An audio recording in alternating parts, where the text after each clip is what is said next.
जय हिंद दोस्तों, मैं हूं मेजर गौरव आर्य और आप देख रहे हैं चाणक्य डायलॉग्स। इस वीडियो को लाइक करिए, हमारे चैनल को सब्सक्राइब करिए, बेल आइकन दबाना बिल्कुल भी मत भूलिएगा।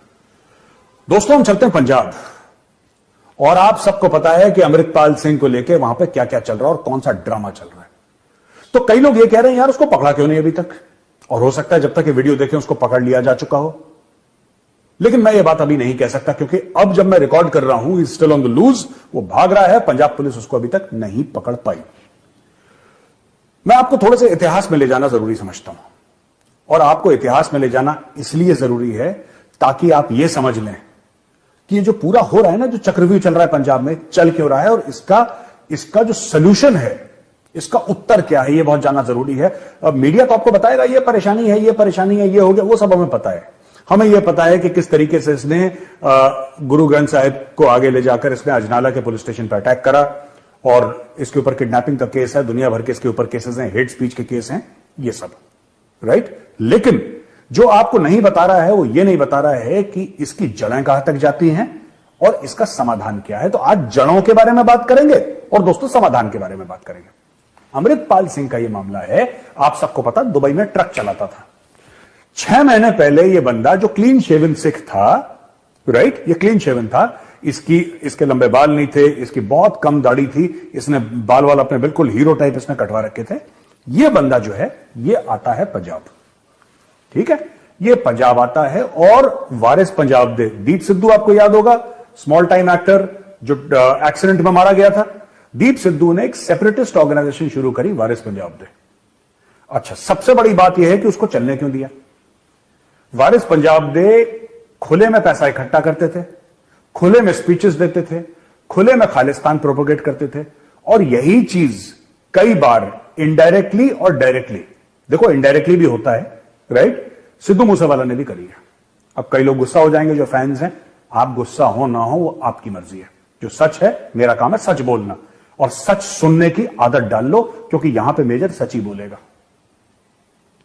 ये इतने बड़े क्यों बन गए, भिंडरावाला इतना बड़ा क्यों बन गया, क्यों भिंडरावाला इतना बड़ा बन गया? इसलिए बन गया क्योंकि उसको पाला गया।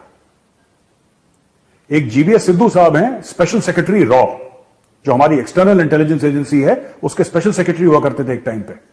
बड़े सीनियर आईपीएस ऑफिसर हैं जिन्होंने अपनी जिंदगी 20-25 साल उन्होंने रॉ को दिए। उन्होंने एक किताब लिखी है द खालिस्तान कॉन्स्पिरेसी, आप देख सकते हैं किताब को। उन्होंने लिखा है कि खालिस्तान का मामला, उसमें पाकिस्तान बाद में आया, पाकिस्तान ने फायदा उठाया, पाकिस्तान ने उसका फायदा उठाया, लेकिन उसके बीज किसने बोए? बीज दिल्ली से बोए गए थे, बीज दिल्ली से बोए गए थे और फंडिंग करी गई थी, भिंडरावाले को पैदा करा। उसी तरीके से अमृतपाल सिंह को कौन पैदा कर रहा है, इसकी जड़ें कहां है? ये पाकिस्तान का K2 प्लान क्या है भाई? K2 प्लान सिंपल है, K2 यानी कि जो one of the highest peaks in the world, mountain peaks, वो भी है, जिसको गॉडविन ऑस्टिन भी कहते हैं, और K2 यानी कि K कश्मीर, K खालिस्तान, ये पाकिस्तान का रेफरेंस है। K2 प्लान के तहत अमृतपाल सिंह को लाया जाता है दुबई से, जहां पे एक ट्रक ड्राइवर है, किसी रिश्तेदार की कंपनी में काम करता है, उसको लाया जाता है। और अचानक ये बंदा, जिसको कोई नहीं जानता, जिसको कोई नहीं जानता, दीप सिद्धू जो था वारिस पंजाब दा, वो तो एक्टर था, उसको 10 लोग पहचानते थे, इसको कौन जानता है? वो फिर भी एक्टर था, तो वो तो स्क्रीन पे आता था, इसको तो कोई नहीं जानता था। एक अननोन क्वांटिटी को पाकिस्तानी इंटेलिजेंस ने कैच करा वहां पे, दुबई में इसकी मीटिंग करवाई जो रेडिकलाइज्ड खालिस्तानीज थे, और आईएसआई ने अमृतपाल सिंह को वहां पे ग्रूम करना शुरू करा।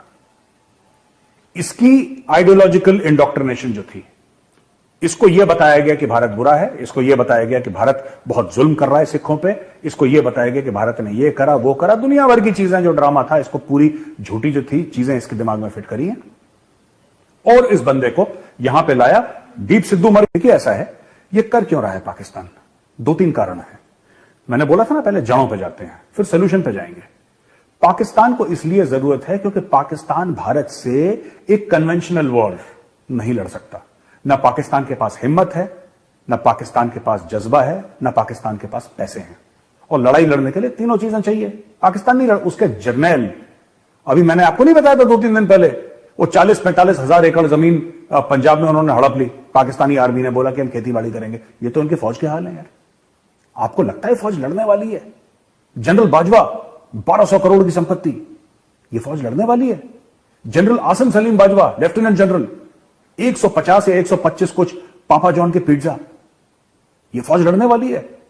जनरल बाजवा जो कि आर्मी चीफ, जिसके बारे में मैंने बोला 1200 करोड़ की संपत्ति है, वो जब से रिटायर हुआ है पाकिस्तान में है ही नहीं। वो कभी लंदन, कभी दुबई, कभी यहां कभी वहां, पाकिस्तान में उसकी शक्ल नहीं दिखाई देती। ये लड़ने वाली फौज है? परवेज मुशर्रफ जिसकी डेथ हो गई, वो विदेश में ही मर गया, वापस आया नहीं, ये लड़ने वाली फौज होती है? General Ashfaq Parvez Kayani, former chief of army staff of Pakistan army, Australia में बैठा है। वहां पे ऑस्ट्रेलिया में बैठा है, एक उसने टापू खरीद लिया, एक जजीरा खरीद लिया, एक आइलैंड खरीद लिया उसने, ये अय्याशी की जिंदगी जी, ये लड़ने वाली फौज है?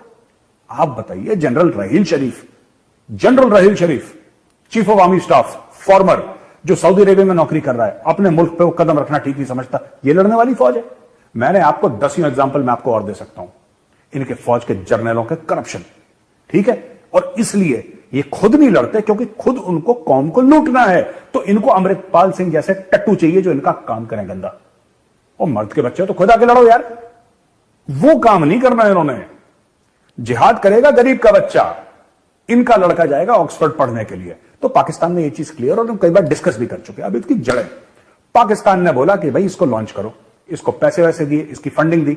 इन लोगों ने क्या कर रखा है कि जो गुरुद्वारा साहब है ना फॉरेन कंट्रीज में, आपके लंदन में, आपके कनाडा में, यूएस में, कई जगह, जो एक पवित्र पावन जगह है, जो भगवान का घर है, उसको करप्ट कर दिया इन लोगों ने। वहां पे इन लोगों के डोनेशन बॉक्सेस में मोटा मोटा पैसा डलता है, इस पैसे से फंडिंग होती है। नार्को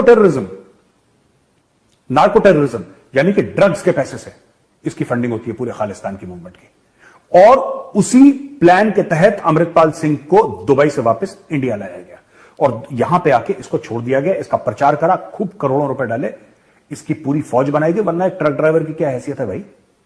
आप एक बात बताइए, एक अनजान बंदा, खुद सोचिए जरा, जो मीडिया कह रही है आपको ना, उसको 2 मिनट के लिए छोड़ दीजिए, मारिए गोली, डज नॉट मैटर, जाने दो उसको। एक ट्रक ड्राइवर, ठीक है, एक ट्रक ड्राइवर दुबई से आता है जिसको कोई नहीं जानता, और अचानक हर एक मीडिया वाला उसके मुंह के अंदर माइक डालने को तैयार है कि अमृतपाल सिंह जी आप, एक तो मीडिया भी ऐसी है ना, मीडिया भी ऐसी है कि फालतू की बकवास जरूर उनको करनी है अपने न्यूज बाइट्स के लिए। हां बताइए अमृतपाल सिंह जी आप क्या समझते हैं? हम तो भारत के संविधान को मानते नहीं। अमृतपाल सिंह मारो जूते इसको खींच खींच के, भारत के संविधान को नहीं मानता।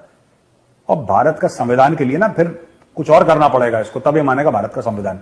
ये जो अमृतपाल सिंह है ना, ये सांप है, ये अपने आप को सरदार कहता है, सरदार जैसी हरकतें नहीं है इसकी। मैं तो फौज में था, मैं देख चुका हूं। मैंने कभी ऐसा सिख नहीं देखा जो भागा हो जब परेशानी सामने आई है, खतरा सामने आया है। मैंने आज तक नहीं देखा, ना मैंने इतिहास में पढ़ा। फौज में आप कितने परमवीर चक्र हैं, कितने अशोक चक्र हैं, कितने महावीर चक्र हैं, कितने शौर्य चक्र हैं, अगर मैं सरदारों की लिस्ट बताऊं वो लिस्ट खत्म होने का नाम नहीं लेती। हमने तो नहीं देखा, हमने आज तक नहीं देखा, मैंने आज तक नहीं देखा। मैं आपको ये बोल ही नहीं सकता कि वो सिख है जिसके सामने परेशानी आई वो भाग गया। ये पहला आदमी, ये खोटा सिक्का है, ये सरदार है ही नहीं। एक तो ये खोटा सिक्का है। और आप ऐसा कैसे कह सकते हैं कि सामने से पुलिस है?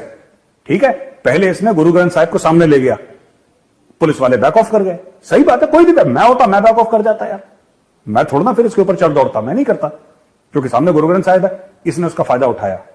ठीक है, ये आदमी सिर्फ कमजोर नहीं है, ये कपटी भी है, ये चोर उचक्का भी है, राइट? इसके अलावा इसने क्या करा देखो, अब जब पुलिस आई ये भाग गया। ठीक है, तो ये आईएसआई का एक मोहरा है जो पंजाब में कपटी भी है, ये चोर उचक्का भी है, राइट? इसके अलावा इसने क्या करा देखो, अब जब पुलिस आई ये भाग गया। ठीक है, तो ये आईएसआई का एक मोहरा है जो पंजाब में दोबारा जहर फैला रहा है। मैं एक और आपको बता देता हूं सिमिलैरिटी पंजाब और कश्मीर के बारे में। दोनों जगह में इंडिया की मैक्सिमम ड्रग प्रॉब्लम्स हैं। आपने तो उड़ता पंजाब पिक्चर देख ली, इसलिए आपको पता लग गया कि पंजाब में ड्रग प्रॉब्लम है। उसके पहले लोगों को पता ही नहीं था, जो बाहर वाले थे, जो साउथ इंडिया के थे या नॉर्थ इंडिया के थे, ईस्ट और वेस्ट के थे, सेंट्रल कहीं के भी थे, उनको यही नहीं पता था कि पंजाब में ड्रग प्रॉब्लम है। सुनी थी ऐसी उड़ती उड़ती बातें, वो तो पिक्चर आ गई उड़ता पंजाब, तो सब लोगों को पता लग गया कि यार ऐसा कुछ है। उड़ता कश्मीर भी है भाई साहब, उड़ता कश्मीर भी है। कश्मीर वैली में इतनी भयंकर ड्रग प्रॉब्लम है कि लोग उसके बारे में बात करना, मैं तो जाता रहता हूं इसलिए मुझे पता है सच्चाई जमीन पे क्या है। पाकिस्तान ने कश्मीरियों को और यहां पे पंजाबियों को बर्बाद कर दिया उनको ड्रग्स दे देके। And all this is narco terrorism. ये सरहद पार से आते हैं ड्रग्स। ये कभी ड्रोन में डालते हैं ड्रग, कभी ऐसे कभी वैसे, कभी सुरंग बना के, किसी तरीके से। आप 100% तो नहीं रोक सकते। वो 100 बार भेजेगा, आप 90 बार रोक लोगे, 10 बार फिर आ जाएगा अंदर। That is what they are depending on. और एक बार आपने इकोसिस्टम क्रिएट कर लिया, एक बार आपने पूरे ड्रग एडिक्ट्स की, आपने एक पूरी एक जनसंख्या जो है उसका एक पोर्शन आपने ड्रग एडिक्ट बना दिया, तो फिर वो ड्रग एडिक्ट तो अपना रास्ता देख लेगा कहीं से भी। वो खरीदेगा। जिसको ड्रग की आदत लग गई, उसको घर बेचना पड़े, जमीन बेचनी पड़े, अपने तन बदन के कपड़े बेचने पड़े, गाड़ी बेचनी पड़े, ठीक है, उसको मां बहन बेटी बीवी के जेवर बेचने पड़े, उसको ड्रग चाहिए तो उसको चाहिए यार, उसको चाहिए। और वहां से ये लोग, ये सब वारिस पंजाब दे और ये सब जो फ्रॉड चल रहा है 420, ये वहां से फंड होती है। अब मैं बताता हूं इसका, ज्यादा समय ना लेते हुए आपका, let's come to the point. पहली बात तो ये, मुझे एक बात समझ में नहीं आती कि इंडियन गवर्नमेंट क्यों अलाउ करती है ऐसे लोगों को जिनके बारे में पता, चलो इसके बारे में नहीं पता था, अननोन क्वांटिटी था, ये आ गया वापस। सबसे पहले जितने भी खालिस्तानी हैं, टॉप 1000 जितने भी आप आइडेंटिफाई करें, they should not be allowed to enter India period. They should not be allowed to have any contact with India period. They should not be allowed to send money और receive money from India period. कहानी खत्म। आप उनको blackout कर दीजिए बिल्कुल, क्योंकि खालिस्तान उनको कहां बनाना है? कनाडा में तो बनाना नहीं है, उनको तो बनाना पंजाब में।